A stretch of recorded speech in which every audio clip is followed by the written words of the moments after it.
বলতো আকাশ ঘিরে মেঘ করেছে সূর্য গেল পাটে কার লেখা? 50 টাকা চেয়েছি বলে শালা এত প্রশ্ন। তাড়াতাড়ি বল বাপ, আমি তো আবার মাঠে যাব। কেন তোমার বাপ লিখেছে? ও বাপ লিখেছে, দেখাচ্ছি মজা।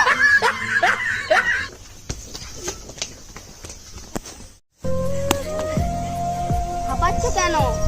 বাবার হাতে মার খেতে খেতে বাজলাম, আমাদের কথা বাদ দাও তো, তুমি বলো। এই কখন থেকে বসে আছি, কখন থেকে একা একা বসে আছি, এই আসার সময় হলো? এই এখানে এসে কি হচ্ছে? এই ছাড়া তুই কে?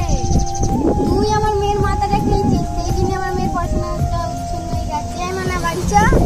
ব্যাস।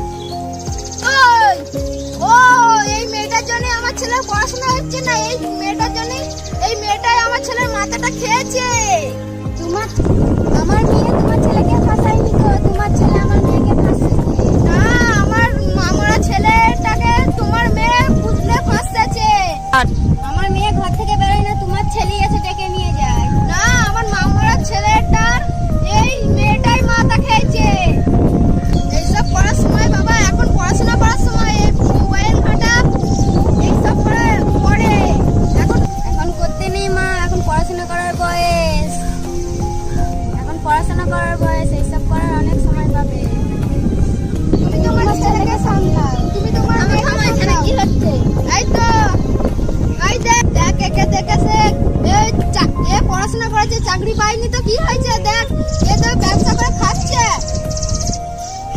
দেখ